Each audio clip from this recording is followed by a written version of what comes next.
তো গাছ আজকের এই ফার্স্টের ব্লগটা শুরু হলো আমার কাম লয়ে, মানে আমি কি কাম করি দেখতেছেন। মাথার মধ্যে 40 কেজি ওজনের বস্তা লয়ে আমি সিঁড়ি হয়ে উঠতেছি, কমসে কম 4 তলা পর্যন্ত উড়ার লাগবো এই বস্তাটা লইয়া। আর বস্তা একটাই না, বস্তা বহুত আছে উড়ার লাগবো।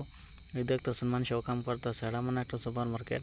এই আমার লগেরটা উঠতেছে, আমার লগের বন্ধু, মানে বহুতই আছে না কাম করে। আমরা জানি কি 40-50 কিলো বস্তা একতলা তুলে 4 তলা তোলা লাগে, দেখতেই পারতেছেন মোবাইল কত কষ্ট করে লয়ে ধরে রাখছি একমাত্র আন্নারা দেখাবার লাগে। আর দেখতেছেন কি সুন্দর করে আমি হাইটে হাইটে যাইতেছি, আন্নারা তো খুবই আরাম পাইতেছেন দেখে হারে, কিন্তু আমি জানতেছি আমার কিরম লাগতেছে। বস্তাটা মাথার 4টা তালা উঠে উড়ো লাগবে সিঁড়িটা ভাইয়া, কি কষ্ট দেখতেই তো আসুন আন্নারা। ধরেন দেখছেন এখন 3 তলা পার করলাম, সরি 2 তলা পার করলাম, এই যে 3 তলা তো উঠলাম অলগে করতেছি 3 তলার মধ্যে।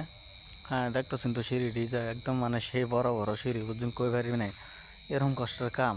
কই কীবা করবো, এই যে 3 তলা পাড়া দিলাম, 4 তলা সিঁড়ির মধ্যে হলকে উঠবাম দেখুন যায়। তাই আরও মানুষ আছে, আমরা দুইজনই না, আরও আছে মানুষ, আরও 3-4 জন আছে কি আমরা মতন কাম করতেছে। কাম কিন্তু জায়গায় কাম পাই, যে একজনটা দেখতেছেন মামু, এই যে একজন দেখতেছেন হলে আমরা রান্ধনি, তা রান্ধনিও কাম করার লাগতেছে, কি কষ্ট বুঝতেই পারতেছেন। এই 4 তলা ওরা সব কিনছে কি নয় নবড়া এদের লাগে। লিফ আছে মানে লিফ নষ্ট, লিফ ঠিক করে না, বহুত দিন ধরে লিফ এরম হয়ে দিছে। তো দেখতেছেন কই আটি মারতেছেন, যে কিনো বস্তা লাগে সব আমরা উড়ায় উড়ায় এদের লাগে। হ্যাঁ দেখতেছেন আমরা দফাটা কীরকম হয়েছে, একদম মানে রাহার মানে পাইতেছি না এরকম দফাটা হয়েছে। রাও বাড়িতে আছে না মুখ দেখতেছেন একদম মানে একেবারে আদানি ফাদানি হয়ে গেছে, কি কই আমার কি একেবারে দেখতেছি তো একদম রাহারও মানে কোনো পাইতেছি না, কি করাম অভাব পড়ছি, কষ্টের কাম করে নি লাগবো। তো আজকের ব্লগটা আমি এনে শেষ করতেছি, আপনারা সবই সলগে থাকবেন।